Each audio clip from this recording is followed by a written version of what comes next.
ভারতের আহমেদাবাদে লন্ডনগামী বিমান বিধ্বস্ত 242 আরোহীর কেউ বেঁচে নেই, জানালো কর্তৃপক্ষ। বিশ্ব নেতাদের শোক। ব্রিটেনের রাজা তৃতীয় চার্লসের সঙ্গে প্রধান উপদেষ্টা ডক্টর ইউনুসের সাক্ষাৎ গ্রহণ করবেন king Charles harmony award. Doctor Yunus Tarique Rahman বৈঠককাল নির্বাচনের সময় নিয়েই হবে মূল আলোচনা, লন্ডনের দিকে তাকিয়ে পুরো দেশ। বৈরী আবহাওয়া, রোজা সহ নানা কারণে এপ্রিলে নির্বাচন চ্যালেঞ্জিং, বলছে বিভিন্ন দল। সমঝোতা না হলে অস্থিরতার শঙ্কা। করোনা মোকাবেলায় প্রস্তুত স্বাস্থ্য অধিদপ্তর, বিভিন্ন হাসপাতালে যাচ্ছে নমুনা পরীক্ষার কিট, মাস্ক ব্যবহারে উদাসীন মানুষ। ঈদ ছুটি কাটিয়ে রাজধানীতে ফিরছে কর্মজীবী মানুষ। রেল, সড়ক ও নৌপথে বেড়েছে চাপ, বিনোদন কেন্দ্রে উপচে পড়া ভিড়। এবং এবারের টেস্ট চ্যাম্পিয়নশিপ বাংলাদেশের জন্য চ্যালেঞ্জিং, বললেন অধিনায়ক শান্ত। শ্রীলঙ্কাকে হারিয়ে এগিয়ে থাকার আশাবাদ। দর্শক, আমন্ত্রণ সংবাদ সন্ধ্যায়। শুনছিলেন শিরোনামগুলো, সঙ্গে থাকছে আমি তানসিয়া জুথি। 242 আরোহী নিয়ে ভারতের আহমেদাবাদে বিধ্বস্ত একটি যাত্রীবাহী বিমান। বার্তা সংস্থা এপিকে সংশ্লিষ্ট কর্তৃপক্ষ জানিয়েছে, দুর্ঘটনায় কোনো যাত্রী বেঁচে নেই। এই ঘটনায় শোক নেমেছে ভারত জুড়ে। একে মর্মান্তিক দুর্ঘটনা আখ্যা দিয়ে শোক জানিয়েছেন মোদি, মমতা সহ প্রধান উপদেষ্টা ডক্টর ইউনুস, ব্রিটিশ প্রধানমন্ত্রী কিয়ার স্টারমার সহ বিশ্ব নেতারা। লুথর কবিরের রিপোর্ট। গুজরাটের আহমেদাবাদ বিমানবন্দর থেকে 242 আরোহী নিয়ে লন্ডনের উদ্দেশ্যে উড়াল দেয় এয়ার ইন্ডিয়ার যাত্রীবাহী বিমানটি। উড়ার 5 মিনিটের মাথায় বিমানবন্দরের পাশের লোকালয়ে এভাবেই হঠাৎ আছড়ে পড়ে বিকট বিস্ফোরণে ধরে যায় আগুন। মুহূর্তেই কালো ধোঁয়ায় ছেয়ে যায় আশপাশ। মোবাইলে ধারণ করা ভিডিও ছড়িয়ে পড়ে সামাজিক মাধ্যমে। এনডিটিভি, বিবিসি সহ একাধিক গণমাধ্যমে জানা গেছে বিমানে 232 জন যাত্রী এবং 12 জন ক্রু ছিলেন। এমন ঘটনায় ছড়িয়ে পড়ে আতঙ্ক। ঘটনাস্থলে ছুটে যায় দমকল বাহিনী, উদ্ধার কাজে যোগ দেয় স্থানীয়রাও। ভারতের বেসামরিক বিমান চলাচল অধিদপ্তরের প্রধান ফয়েজ আহমেদ জানিয়েছেন, 825 ফুট উচ্চতায় পৌঁছানোর পর দুপুর 1:32 বিধ্বস্ত হয়। এটি বোয়িং সংস্থার B787 ড্রিমলাইনার বিমান। গন্তব্য ছিল আহমেদাবাদ থেকে লন্ডন। বিমানটিতে 169 জন ভারতীয়, 53 জন ব্রিটিশ, 1 জন কানাডীয় এবং 7 জন পর্তুগিজ ছিলেন বলে জানিয়েছে এয়ার ইন্ডিয়া। দুর্ঘটনার খবর পেয়েই বেসামরিক বিমান পরিবহন মন্ত্রী রামমোহন নাইডুর সঙ্গে যোগাযোগ করে ব্যবস্থা নেয়ার নির্দেশ দিয়েছেন প্রধানমন্ত্রী নরেন্দ্র মোদী। কেন্দ্রের পক্ষ থেকে গুজরাট সরকারকে সর্বোচ্চ সহযোগিতার প্রতিশ্রুতি দিয়েছেন স্বরাষ্ট্রমন্ত্রী অমিত শাহ। সামাজিক যোগাযোগ মাধ্যমে এ ঘটনায় শোক জানিয়েছেন পশ্চিমবঙ্গের মুখ্যমন্ত্রী মমতা বন্দ্যোপাধ্যায়। লুৎফর কবির, নিউজ ডেস্ক, দেশ টিভি। ব্রিটেনের রাজা তৃতীয় চার্লসের সঙ্গে সাক্ষাৎ করেছেন প্রধান উপদেষ্টা ডক্টর মোহাম্মদ ইউনুস। যুক্তরাজ্য সফরের তৃতীয় দিনে বাকিংহাম প্যালেসে এর সাক্ষাৎ অনুষ্ঠিত হয়। এ তথ্য নিশ্চিত করেছেন প্রধান উপদেষ্টার উপপ্রেস সচিব আবুল কালাম আজাদ মজুমদার। দিনের শুরুতে স্থানীয় সময় সকাল 11:20 থেকে 11:50 পর্যন্ত রাজা চার্লস তৃতীয়র সঙ্গে অডিয়েন্সে অংশ নেন অধ্যাপক ইউনুস। এরপর স্থানীয় সময় দুপুর 1:30টায় রাজা চার্লস তৃতীয় হারমোনি অ্যাওয়ার্ড বিতরণ অনুষ্ঠানে অংশ নেন তিনি। স্থানীয় সময় বিকেল 3টা পর্যন্ত চলবে এই অনুষ্ঠান। পরে বিকেল 3:30টায় হাউস অব কমন্সের স্পিকার স্যার লিটসে হোয়েলের সঙ্গে একান্ত বৈঠক করবেন ডক্টর ইউনুস। বৈঠকে দ্বিপক্ষীয় সহযোগিতা, সামাজিক ব্যবস্থা, ব্যবসা ও জলবায়ু পরিবর্তন সহ নানা বিষয়ে আলোচনার কথা রয়েছে।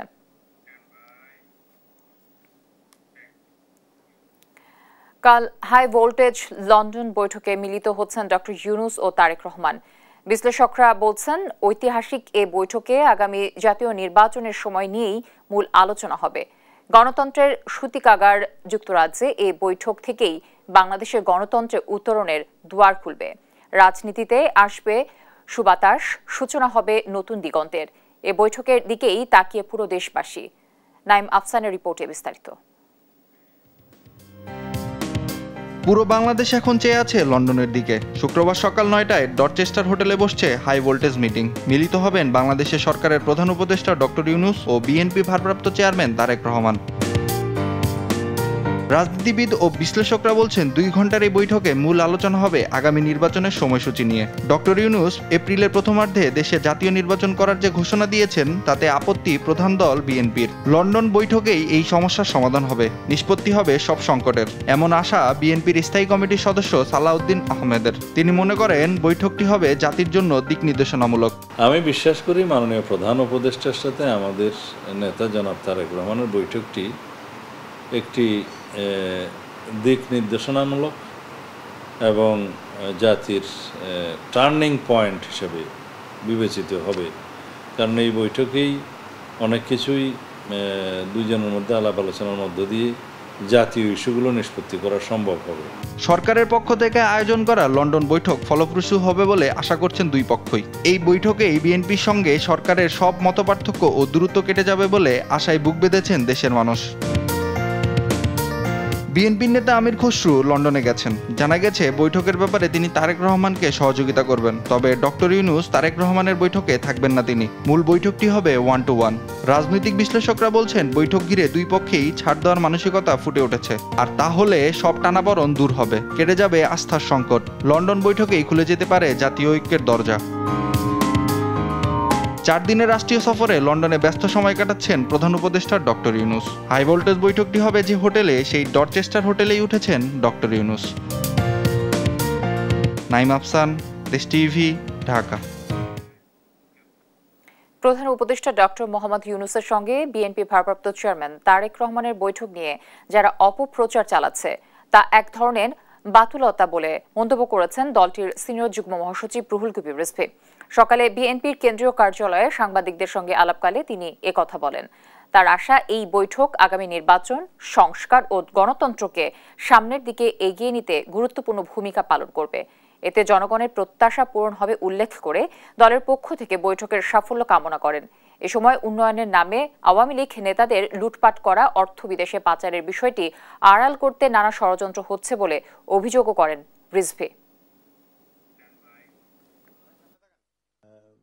সরকারের প্রধান উপদেষ্টা যে বিষয়গুলি এখন ডিসকোর্স সারা বাংলাদেশে, এগুলোর মানে একটা সমাধান বেরিয়ে আসবে বা এগুলো নিয়ে একটা মূল বার্তা সেখান থেকে আসবে, এই প্রত্যাশা মানুষ করছে।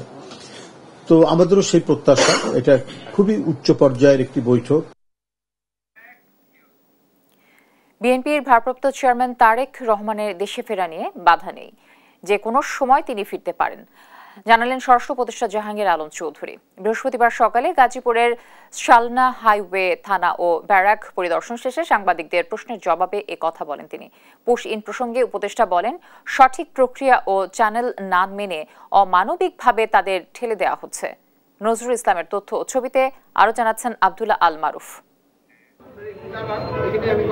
বৃহস্পতিবার সকালে গাজীপুরের শালনা হাইওয়ে থানা ও ব্যারাক পরিদর্শন করেন স্বরাষ্ট্র উপদেষ্টা জাহাঙ্গীর আলম চৌধুরী। এ সময় গাজীপুর মহানগর police commissioner doctor Nazmul Karim Khan সহ ঊর্ধ্বতন কর্মকর্তারা উপস্থিত ছিলেন। পরে সাংবাদিকদের সঙ্গে কথা বলেন স্বরাষ্ট্র উপদেষ্টা। প্রশ্নের জবাবে তিনি জানান, তারেক রহমান চাইলে যে কোনো সময় দেশে ফিরতে পারেন, তার দেশে ফেরায় কোনো বাধা নেই। ওনার তো দেশে ফেরার তো কোনো অসুবিধা নেই, উনি যে কোনো সময় ইচ্ছা, উনি বাংলাদেশের নাগরিক, যে কোনো সময় ওনারা যে সময় মনে করবেন সেই সময়। অমানবিকভাবে ভারত থেকে পুশিনের সমালোচনা করেন স্বরাষ্ট্র উপদেষ্টা। জানান, বিষয়টি দেশটির হাই কমিশনারকে অবহিত করা হয়েছে। আমাদের বাংলাদেশি নাগরিক যদি অবদেশে থাকে আমরা অবশ্যই নিব, কিন্তু তারা একটা প্রপার চ্যানেলে আসতে হবে। নিয়ম হলো প্রপার চ্যানেলে। ওনারা করে নাকি এটা ফলো না করে এই জঙ্গলে রাস্তা দেখি জায়গায় না ওই সব জায়গায় গিয়ে করে, এটা একটু অমানবিক। এই জন্য আমরা কিন্তু এটা শুধু আমাদের না, আমাদের যে আছে হাই কমিশনার আছে তাকেও এটা বলা হয়। এ সময় ভারত সহ বিভিন্ন দেশ থেকে আগতদের মাধ্যমে করোনা ভাইরাসের সংক্রমণ ঠেকাতে বিমানবন্দর সহ বিভিন্ন স্থানে সচেতনতামূলক উদ্যোগ নেওয়ার কথাও জানান স্বরাষ্ট্র উপদেষ্টা। এয়ারপোর্ট, তারপরে ল্যান্ডপোর্ট, এগুলির ক্ষেত্রে কিন্তু সচেতনতা বৃদ্ধি করার জন্য বলা হয়েছে। পরে শ্রীপুরে বাংলাদেশ পরমাণু কৃষি গবেষণা ইনস্টিটিউটের আঞ্চলিক কার্যালয়ে গবেষণা কার্যক্রম পরিদর্শন ও বিজিবির গাজীপুর অফিস পরিদর্শন করেন স্বরাষ্ট্র উপদেষ্টা। নিউজ ডেস্ক, দেশ টিভি। এপ্রিলের প্রথমার্ধে জাতীয় নির্বাচন করতে নানা চ্যালেঞ্জে পড়তে হতে পারে সরকারকে, বলছেন রাজনীতিবিদ ও রাজনৈতিক বিশ্লেষকরা। তারা বলছেন যে ওই সময় বৈরী আবহাওয়া, রোজা ও এইচএসসি পরীক্ষার মতো প্রতিবন্ধকতার মুখে পড়বে নির্বাচনী প্রচারণা। শুক্রবার প্রধান উপদেষ্টার সঙ্গে তারেক রহমানের লন্ডন বৈঠকে নির্বাচনের সময় নিয়ে সমঝোতা না হলে এ নিয়ে দেশে অস্থিরতা বাড়বে বলেই মনে করছেন তারা। নিয়াজ মোর্শেদের প্রতিবেদন। সকল দলের ঐকমত্যে পৌঁছার একান্ত প্রয়াস। জাতির উদ্দেশ্যে ভাষণে গেল 6 জুন প্রধান উপদেষ্টা ডক্টর ইউনূস ঘোষণা করেছেন এপ্রিলের প্রথমার্ধের কোনো একদিন হবে জাতীয় নির্বাচন। 2026 সালের এপ্রিলের প্রথমার্ধের যে কোনো একটি দিনে অনুষ্ঠিত হবে। তবে এতে আপত্তি জানিয়ে ডিসেম্বরের মধ্যেই নির্বাচন চেয়েছে বিএনপি সহ 53টি রাজনৈতিক দল। তারা বলেছে সংস্কার ও বিচার কার্যক্রম চলমান রেখেই নির্বাচন সম্ভব। এপ্রিল নির্বাচনের জন্য উপযুক্ত সময় নয়। এ সময় কি কি সমস্যা হতে পারে জানালেন বিএনপির স্থায়ী কমিটির সদস্য সালাউদ্দিন আহমেদ। সবসময় ফেব্রুয়ারির পরে পাবলিক পরীক্ষা থাকে, তারপরে আবহাওয়া ঠিক থাকে না। বিশেষ করে এপ্রিল থেকে শুরু হয়। বাংলাদেশে ঘূর্ণিঝড়ের যত ইতিহাস আছে এটা এপ্রিল মাসেই হয়েছে। 1991 সালের প্রলয়ঙ্করী যে ঘূর্ণিঝড় সেটা এপ্রিল মাসের শেষার্ধে হয়েছে। কিন্তু প্রথম থেকেই আবহাওয়া বিরূপ থাকে, প্রচণ্ড গরম থাকে। এই সমস্ত কিছু বিবেচনায় যেহেতু সংস্কার বিচার এগুলো কোনো সমস্যা নয়, এগুলো চলবে চলমান প্রক্রিয়া, সুতরাং আর কোনো অজুহাতে নির্বাচন ডিসেম্বরের পরে পিছানোর আমরা কোনো কারণ খুঁজে পাইনি। এপ্রিলে বৈরী আবহাওয়া থাকে। এর আগে রমজান মাস ও এইচএসসি পরীক্ষা, তাই ডিসেম্বরের আগেই জাতীয় নির্বাচন করার দাবি সিপিবির এই নেতার। আমরা মনে করি এপ্রিল নির্বাচনের জন্য কোনো উপযুক্ত সময় না। প্রথমত এত দেরি করে নির্বাচন অপ্রয়োজনীয়, তাতে নানা ধরনের সংকট ঘনীভূত হবে। আর এপ্রিল মাস এটা খেয়াল করলে আমরা দেখব যে আগামী বছর জানুয়ারির পরপরই আমাদের দেশে শবে বরাত, রমজান, পরীক্ষা এবং তারপরে আবহাওয়ার যে বৈরী পরিস্থিতি থাকবে, তাতে করে নির্বাচনের জন্য এটা কোনো উপযুক্ত সময় বলে আমরা মনে করি না। আর রাজনৈতিক বিশ্লেষকরা বলছেন সব পক্ষ একটু ছাড় দিলেই দেশের এই সংকট কাটিয়ে ওঠা সম্ভব। জুলাই গণহত্যার বিচারের ধীরগতির সমালোচনাও করেন তারা। সেরকম অন্তর্বর্তী সরকার মন্থর গতি যেটা আমরা দেখতে পাচ্ছি সেটাকে এক্সপিডাইট করা, যেরকম বিচারে যে প্রসেস চলছে, আমি তো মনে করি যেটা শুভঙ্করের ফাঁকি চলছে। রোজ দেখি যাচ্ছে, পুলিশ নিয়ে যাচ্ছে, রোজ নিয়ে আসছে, মাথায় হেলমেট পরে একটা, তাদেরকে রিমান্ডের পর রিমান্ড, একজনের বিরুদ্ধে 100টা কেস দিয়ে রেখেছে। শুক্রবার ডক্টর ইউনূসের সঙ্গে তারেক রহমানের লন্ডনে বৈঠকে এসব সংকটের সমাধান হবে বলে আশা করছেন সবাই। আর এখানেও সমঝোতা না হলে দেশে অস্থিরতা আরও বাড়বে বলছেন এই বিশ্লেষক। প্রফেসর ইউনূসের সঙ্গে সমঝোতা না হয়, যদি ওনার সরকার যা করার করতে না পারে, বিএনপি যদি আন্দোলনে যায়, বিএনপি আন্দোলনে গেলে পরে অন্যান্য পলিটিক্যাল পার্টিগুলি যে যার এজেন্ডা নিয়ে নেমে পড়বে, বাংলাদেশ কমপ্লিটলি ডিস্টেবিলাইজড হয়ে যাবে, অস্থিতিশীল হয়ে যাবে। শুধু নির্বাচন বা রাজনৈতিক সংকটই নয়, লন্ডন বৈঠকে দেশে চলমান সব সংকট কেটে যাবে সে প্রত্যাশাই পুরো জাতি। নিয়াজ মোর্শেদ, দেশ টিভি, ঢাকা। দেশে করোনা পরিস্থিতি মোকাবেলায় প্রস্তুত স্বাস্থ্য অধিদপ্তর। চাহিদা অনুযায়ী দেশের বিভিন্ন হাসপাতালে সরবরাহ করা হচ্ছে করোনা পরীক্ষার কিট। আতঙ্কিত না হয়ে স্বাস্থ্যবিধি মেনে চললেই সংক্রমণ প্রতিরোধ সম্ভব বলে মনে করেন বিশ্লেষকরা। এদিকে সংক্রমণ এড়াতে মাস্ক ব্যবহার সহ সতর্কতার বিষয়ে উদাসীন সাধারণ মানুষ। বিমানবন্দর, রেল স্টেশন, মেট্রো রেলে দেখা যায়নি কোনো পদক্ষেপ। ফজলা আদিত্যের প্রতিবেদন। বিশ্বে নতুন করে বাড়ছে করোনা সংক্রমণ। আগের তিক্ত অভিজ্ঞতায় ক্ষয়ক্ষতি এড়াতে দ্রুত প্রয়োজনীয় পদক্ষেপ নিচ্ছে স্বাস্থ্য অধিদপ্তর। হঠাৎ সংক্রমণ বেড়ে যাওয়ায় বিভিন্ন হাসপাতালে শুরু হয় নমুনা পরীক্ষা। বৃহস্পতিবার সকাল থেকে নমুনা পরীক্ষার কিট সংগ্রহে স্বাস্থ্য অধিদপ্তরে জড়ো হতে থাকে হাসপাতাল কর্তৃপক্ষ। সবার মুখেই ছিল চাহিদা অনুযায়ী কিট না পাওয়ার অপেক্ষা। সব জায়গাতেই চাহিদা আসতেছে, একটু সংকট আছে, এটাই বলছে তারা। এই বিষয়ে অধিদপ্তরের সংক্রমণ রোগ নিয়ন্ত্রণ শাখার পরিচালক অধ্যাপক ডাক্তার হালিমুর রশিদ জানান, পর্যাপ্ত কিট মজুদ রয়েছে, তবে হাসপাতালের সক্ষমতা অনুযায়ী সরবরাহ করা হচ্ছে। যে হাসপাতাল 100টা বা 1000টা বা 5000 ডিমান্ড দিচ্ছে, সেই গত এক বছরে কটা পরীক্ষা করছে সেটা দেখলে আমার ডিমান্ড বুঝতে পারবো। সব হাসপাতালকে ইনস্ট্রাকশন দেওয়া হয়েছে আপনাদের হাসপাতালে করোনার জন্য আলাদা বেড ডেডিকেট করে রাখতে। এদিকে রাজধানী মহাখালীর করোনা ডেডিকেটেড হাসপাতাল পরিস্থিতি মোকাবেলায় প্রস্তুত। 9 জন রোগী ভর্তির কথা জানিয়ে হাসপাতালটির পরিচালক বলেন, গেল সপ্তাহের তুলনায় আনুপাতিক হারে বাড়ছে রোগী। আমরা যেহেতু ডেডিকেটেড কোভিড-19 আমাদের বেশ কিছু কিট ছিল এবং স্বাস্থ্য অধিদপ্তর আজকেও আমাদের বেশ কিছু কিট দিচ্ছে। এখন থেকেই যদি তারা কোভিড প্রোটোকল বা প্রিভেনশন মেজার নেয়, যদি স্প্রেডটা মানে লাখ লাখ লোকের না হয়, then we are very much capable to deal with it. Corona প্রতিরোধে স্বাস্থ্য অধিদপ্তর মাস্ক ব্যবহার, জনসমাগম পরিহার সহ নানা পরামর্শ দিলেও সচেতন নয় সাধারণ মানুষ। সরকারি সেবা প্রতিষ্ঠান, মেট্রো রেল, বিমানবন্দর কিংবা স্টেশনের যাত্রী কর্তৃপক্ষ কেউই মানছে না নির্দেশনা। করোনা বাড়তেছে, মাস্ক ব্যবহার করতে এর বিকল্প নাই, এরকম কিছু বলে নাই। আসলে হঠাৎ করে এই নির্দেশিকা দেওয়া তো মানে মাস্ক সাথে নেই, পরবর্তীতে পড়ার চেষ্টা করব। করোনা আমি তো ডোজ দিয়ে রাখছি, 3টা ডোজই দিছি, তো সেই হিসাবে চিন্তা করলাম যে ডোজ দিতে তো কোনো সমস্যা নাই। সবগুলোতে আমরা দেখানোর চেষ্টা করতেছি যে করোনা এড়াতে সবাই যাতে মাস্ক ব্যবহার করে, এই মেসেজটা আমরা দেওয়ার চেষ্টা করতেছি। সচেতন মহল বলছে, প্রথম থেকেই স্বাস্থ্য সুরক্ষা মেনে না চললে আবারও ভয়ঙ্কর হয়ে উঠতে পারে ভাইরাসটি। ফজলে আদিত্য, দেশ টিভি, ঢাকা।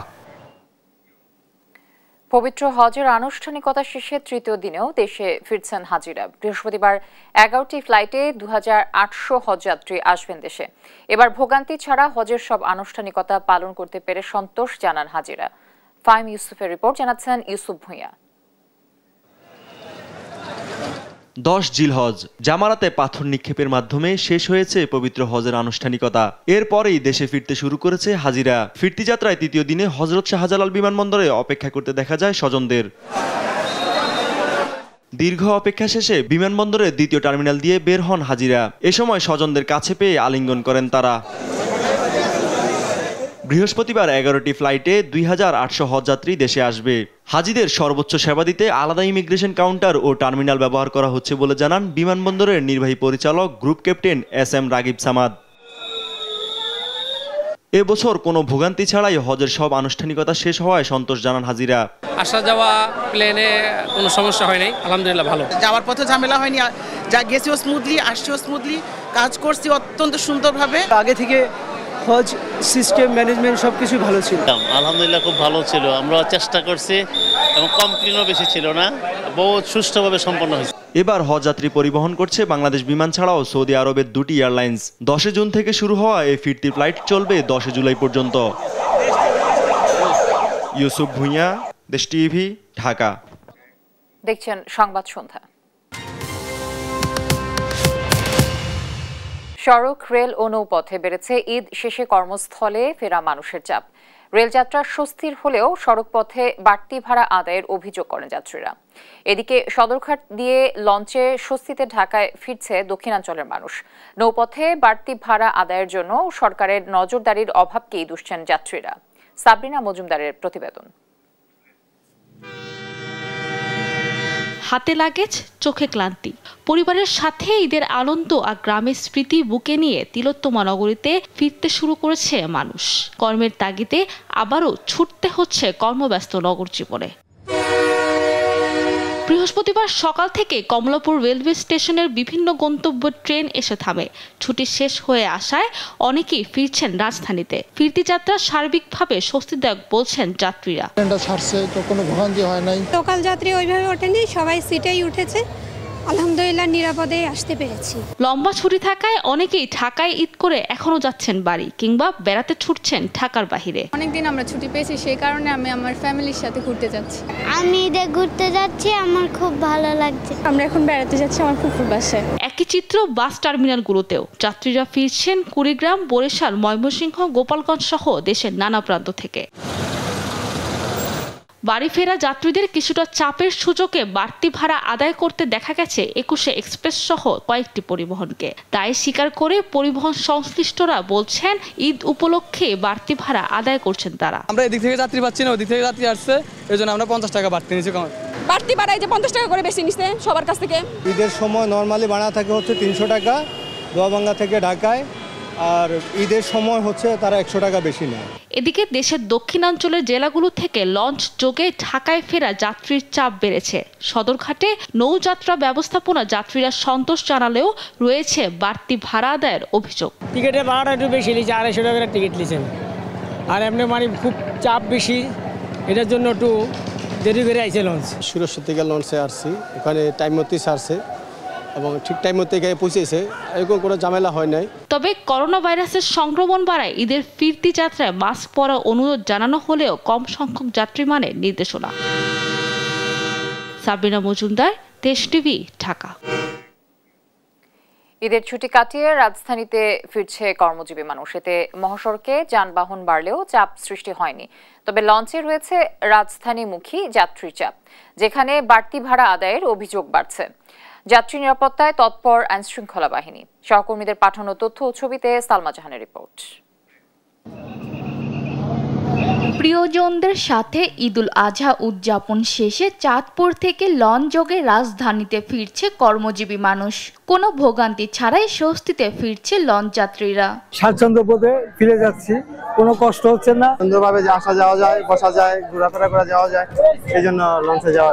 ঈদ ঘিরে বরিশাল লঞ্চ ঘাটে প্রতিদিন 6 থেকে 8টি লঞ্চ চলাচল করে। তবে বাড়তি ভাড়া আদায়ের অভিযোগ উঠেছে কর্তৃপক্ষের বিরুদ্ধে। কেবিনের দাম একটু বৃদ্ধি, আগে 1000 টাকা ছিল সিঙ্গেল, এখন 1200 টাকা করছে, আর ডাবলটা 2000 টাকা ছিল 2400 টাকা, কিন্তু তাও পাওয়া যাচ্ছে না। এদিকে যাত্রীদের নিরাপত্তার জন্য তৎপর রয়েছে নৌপুলিশ।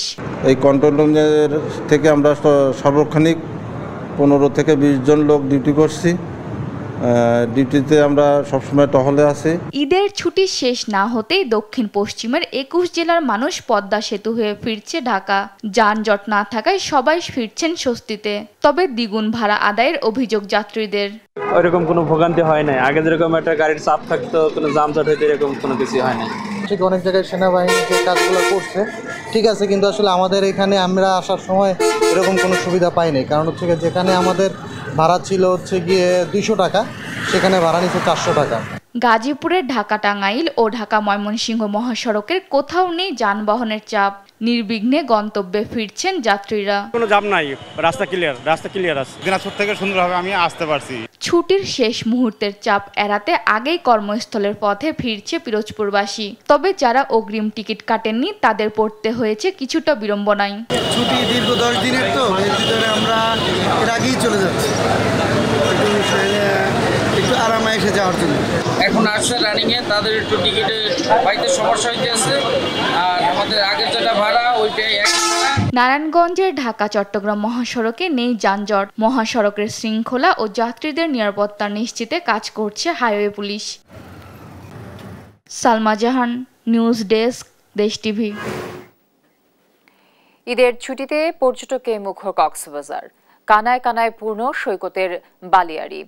তীব্র গরম উপেক্ষা করে সাগরের নীল জলে গা ভাসাতে দেশের বিভিন্ন প্রান্ত থেকে পরিবার কিংবা বন্ধু বান্ধব নিয়ে ছুটে এসেছেন অনেকে। পর্যটকদের জন্য নেওয়া হয়েছে 3 স্তরের নিরাপত্তা ব্যবস্থা। কক্সবাজার থেকে আব্দুল রহমানের প্রতিবেদন জানাচ্ছেন টুম্পা আফরোজ। ঈদুল আজহার ছুটিতে মানব সমুদ্রে পরিণত হয়েছে কক্সবাজার সমুদ্র সৈকত।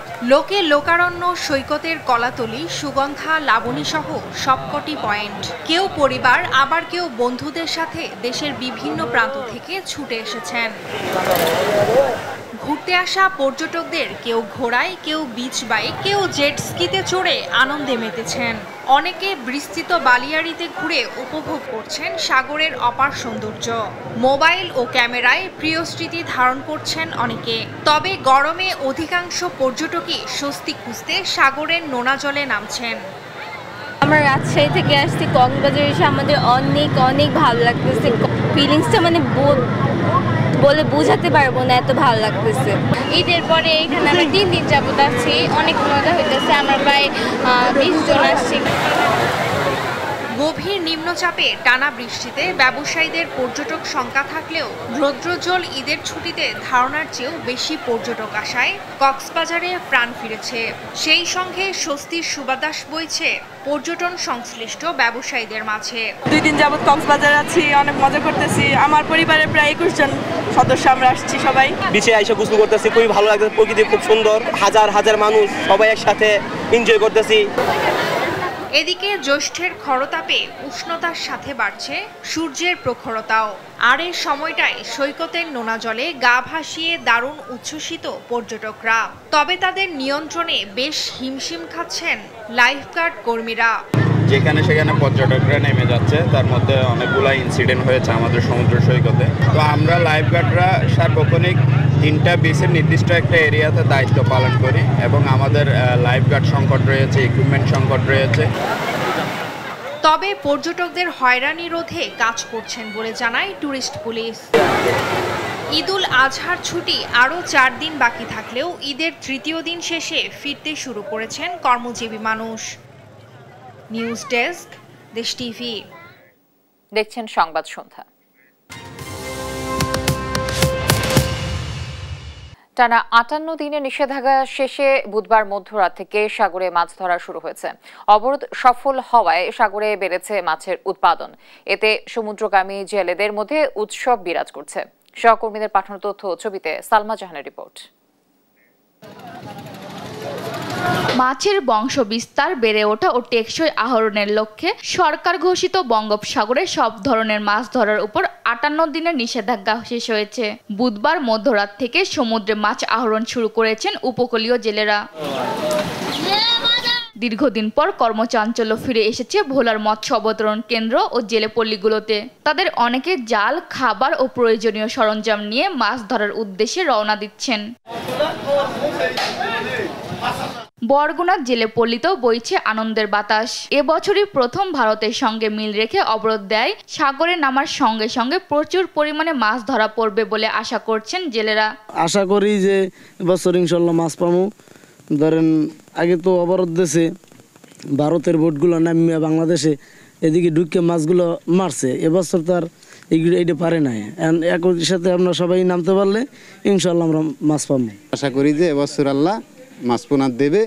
ঋণ ফিন যা হয়েছি মনে হয় আশা করি দিতে পারবো। বোট নামাইতে এখন কষ্ট হইতেছে। এবছর যত কষ্ট হোক আমরা বোট নামাইলে আশা করি ইনশাল্লাহ ইলিশ মাছ পাবো। সেই সঙ্গে পটুয়াখালীর কলাপাড়া, মহিপুর, আলিপুর, রাঙাবালি ও গলাচিপার জেলে পল্লী আবারও সরব হয়ে উঠেছে। ঝাঁকে ঝাঁকে ধরা পড়বে ইলিশ সহ সামুদ্রিক মাছ। সচ্ছলতা ফিরবে জেলে পল্লীতে, প্রত্যাশা তাদের। সালমা জাহান, নিউজ ডেস্ক, দেশ টিভি। দর্শক, আবারও ভারত বিমান দুর্ঘটনা প্রসঙ্গ।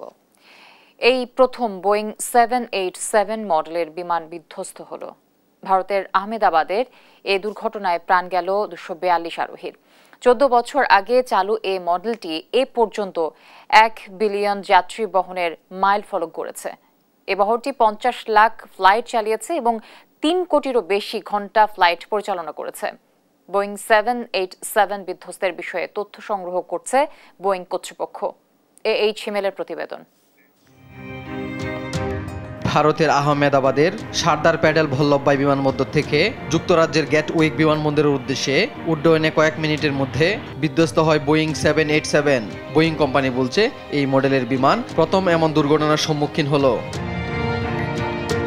বৃহস্পতিবার স্থানীয় সময় দুপুর 1:38 আহমেদাবাদের আবাসিক এলাকায় এ দুর্ঘটনা ঘটে। বিমানটি 825 ফুট উচ্চতায় পৌঁছানোর পর হঠাৎ নিচে নামতে থাকে। এক পর্যায়ে আগুন ধরে বিধ্বস্ত হয়। বিপদের আশঙ্কা করে এয়ার ট্রাফিক কন্ট্রোলকে মেডে কল করেছিলেন পাইলট, কিন্তু তাতেও শেষ রক্ষা হয়নি। বোয়িং বলছে তাদের তৈরি 1175টি বোয়িং 787 বিমান 50 লাখ উড্ডয়ন পরিচালনা করেছে।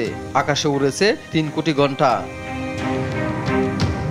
10,000 পাইলট, 8,200 ক্যাপ্টেন ও 1100 জন সহ পাইলটের এই মডেলের বিমান উড়ানোর অভিজ্ঞতা রয়েছে বলে জানা যায়। এই দুর্ঘটনার নির্দিষ্ট কারণ এখন পর্যন্ত জানা যায়নি। বিমানে থাকা 242 জন যাত্রী কেউই বেঁচে নেই। এইচ হিমেল, দেশ টিভি, ঢাকা। আপনারা দেখছেন সংবাদ সন্ধ্যা। খেলার খবর। বিশ্ব টেস্ট চ্যাম্পিয়নশিপে এবারের সাইকেলটা বাংলাদেশ দলের জন্য বেশ চ্যালেঞ্জিং। শ্রীলঙ্কার বিপক্ষে জয় দিয়ে এবারের চ্যাম্পিয়নশিপ শুরু করতে চায় টাইগাররা।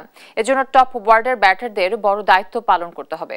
শ্রীলঙ্কা সফরের আগে আনুষ্ঠানিক সংবাদ সম্মেলনে এসব কথা বলেন টেস্টের অধিনায়ক নাজমুল হোসেন শান্ত। রিফাত আঞ্জুমের রিপোর্ট। ঈদের পরই আবারও ব্যস্ততা শুরু বাংলাদেশ জাতীয় ক্রিকেট দলের। শ্রীলঙ্কার বিপক্ষে পূর্ণাঙ্গ সিরিজ খেলতে শ্রীলঙ্কা সফরে যাচ্ছে নাজমুল হোসেন শান্তর দল। দেশের মাটিতে 4 দিনের অনুশীলন ক্যাম্প করেছে বাংলাদেশ। শ্রীলঙ্কার বিপক্ষে টেস্ট সিরিজ দিয়ে শুরু হবে টাইগারদের লঙ্কা সফর। বিশ্ব টেস্ট চ্যাম্পিয়নশিপে নতুন সাইকেলের প্রথম ম্যাচ শান্তদের জন্য। গেল এপ্রিলে বছরের একমাত্র টেস্ট সিরিজে জিম্বাবুয়ের সঙ্গে 1-1 ব্যবধানে সিরিজ ড্র করে শান্তরা। লঙ্কানদের বিপক্ষে মাঠে নামার আগে চিন্তার কারণ জিম্বাবুয়ের বিপক্ষে ম্যাচ হারা। শ্রীলঙ্কায় যাওয়ার আগে আনুষ্ঠানিক সংবাদ সম্মেলনে কথা বলেন টাইগারদের টেস্ট অধিনায়ক নাজমুল হোসেন শান্ত। জানিয়েছেন এবারের সাইকেলে ভালো শুরু করতে চান তারা। আমার তো ওই বিশ্বাস অবশ্যই আছে, আমার টিমে যারা আছে সবাই ওই বিশ্বাস করে যে কারণ গত বছর আমরা 4টা ম্যাচ জেতাতে আমাদের একটা বাড়তি কনফিডেন্স তো আছে, বিশেষ করে বাইরের মাঠে আমরা জিততে পেরেছি। শ্রীলঙ্কা অনেক স্ট্রং দল আমরা সবাই জানি, বাট আমার মনে হয় যে আমরা যদি আমরা আমাদের ক্যাপাবিলিটি অনুযায়ী খেলতে পারি তাহলে এই টেস্ট সার্কেলটাও ভালোই শুরু হবে, আমি এটা বিশ্বাস করি। অধিনায়ক শান্ত জানিয়েছেন টেস্ট চ্যাম্পিয়নশিপে এবার চ্যালেঞ্জটা বেশি থাকবে, ব্যাটারদের উপর থাকবে মূল দায়িত্ব। এখানে এবছর আমাদের যে 12টা টেস্ট ম্যাচ আছে নেক্সট 2 বছরে, প্রত্যেকটা দলই কিন্তু অনেক স্ট্রং দল, সো সহজ হবে না, অনেক চ্যালেঞ্জের মধ্যে দিয়ে যেতে হবে। সো এই টিমটা সবাই মিলে একসাথে যদি আমরা কষ্ট করে মেহনত করি তাহলে আমার মনে হয় যে একটা বেটার রেজাল্ট করা সম্ভব। ঘরের মাটিতে উইকেটগুলো আরো ভালো করতে পারলে ব্যাটারদের স্কিল আরো বাড়বে বলে মনে করেন শান্ত। রিফাত আঞ্জুম, দেশ টিভি, ঢাকা। ওয়ানডে ক্রিকেটে মেহেদী হাসান মিরাজকে 1 বছরের জন্য অধিনায়ক ঘোষণা করেছে বিসিবি। টেস্টে শান্ত, টি20তে লিটনের পর এবার সীমিত ওভারের দায়িত্ব উঠল এই স্পিন অলরাউন্ডারের কাঁধে। আসন্ন শ্রীলঙ্কা সফরেই শুরু হবে মিরাজের নেতৃত্ব। 27 বছর বয়সী এই স্পিন অলরাউন্ডার আগে বিভিন্ন সময় ভারপ্রাপ্ত অধিনায়কত্ব করলেও এবারই প্রথম দীর্ঘমেয়াদে দায়িত্ব পেলেন। আগামী 2, 5 ও 8 জুলাই শ্রীলঙ্কার বিপক্ষে 3 ম্যাচ ওয়ানডে সিরিজেই প্রথমবার পূর্ণাঙ্গ অধিনায়ক হিসেবে মাঠে নামবেন মিরাজ। 2016 সালে অনূর্ধ্ব 19 বিশ্বকাপে অধিনায়কত্ব করা মিরাজ জাতীয় দলে প্রথমবার অধিনায়ক হন 2023 সালে আফগানিস্তান ও ওয়েস্ট ইন্ডিজ সফরে। 3 সংস্করণে 3 অধিনায়ক নীতি বাস্তবায়নে বিসিবি পরিচালকদের প্রস্তাবে সম্মতি দিয়েছেন নতুন সভাপতি আমিনুল ইসলাম।